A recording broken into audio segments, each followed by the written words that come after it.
So I've been able to spend a week with the Mitsubishi Outlander SEL, and there's some things that I like and some things that I don't like. I'm gonna give you 5 likes and 5 dislikes, starting with the dislikes right now. Dislike number 1, the cup holder and center stack combination. So I really like having storage in a vehicle, especially a vehicle like this that's probably gonna be a family SUV.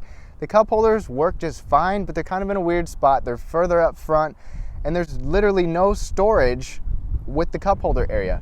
So you've got your cup holders, and then you've got just a big waste of space with the gear selector, your heated seat controls, your all-wheel drive control, and your parking brake. There's just no storage right there, and I'd love to see something right there.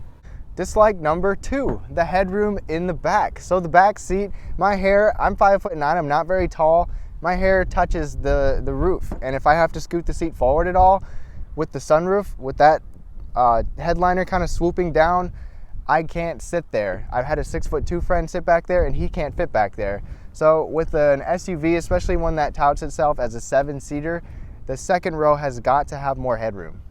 Dislike number 3, the base powertrain. With the 2.4-liter 4-cylinder and the CVT, this vehicle is just too big and too heavy, especially if you put people in there. Now, just with me inside, I felt underpowered. In the city driving, it feels okay, but when I'm on the highway, man, I really wanted some more power, and that really made this thing work and dropped my fuel economy down. The steering. This has the super all-wheel control, and that came from the Lancer Evolution. You would expect this to have better steering, but the steering wheel is kind of loose, and it's not very confidence-inspiring, and I would really like to see them dial that in and tone that down a little bit. Dislike number 5, there's no lumbar support. This isn't even the base model. This is the SEL trim level, which is just one from the very top. And we don't have lumbar support. We have leather seats, we have heated seats, we have power seats, but we don't have lumbar support. That's a problem to me.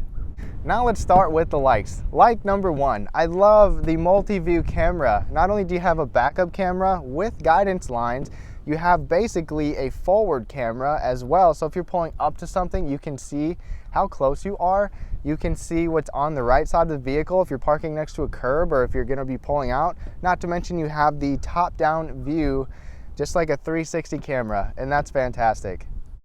Like number 2, the low beam LED headlights and the fog lights. So these low beam LED headlights can actually move up and down with your control, and that could come in handy. Say you need to point them down a little bit if it's foggy, or if you're driving in a blizzard like I have and it's just a massive glare in front of you, you can point them down like the fog lights. And these fog lights are so bright and so wide, it's like a 90-degree angle from the vehicle to give you the best visibility when you're cornering. Like number 3, just like one of my dislikes, the base powertrain, I like that you can get a V6 in this vehicle. And if you're gonna do that, I would definitely go for the V6 because it comes with an automatic transmission, you can tow more, and it's just gonna be more powerful. Number 4, the fact that it even has a third row. Now at about 185 inches long, it competes with compact SUVs, and most of them don't offer a third row. The Nissan Rogue does, the Tiguan does, but this comes standard with a third row all the way at the base model. Not to mention, I had a 5'4" friend that could fit in the third row and be comfortable, or be at least fit.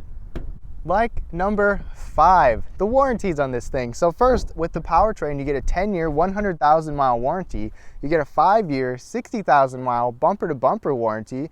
And on top of that, you even get 5-year unlimited-mile roadside assistance. And then you get a 7-year, 100,000-mile anti-corrosion warranty. So if you buy this thing brand new or even used and the warranty is still good, you should have some confidence knowing that you're covered. Now, obviously, these are just my personal opinions. I only got to spend a week with this vehicle. If you own it, please let me know. What do you like about it? What don't you like? Do you agree with anything I said? Now, I'm not trying to diss this vehicle. I just want to give you my honest opinion.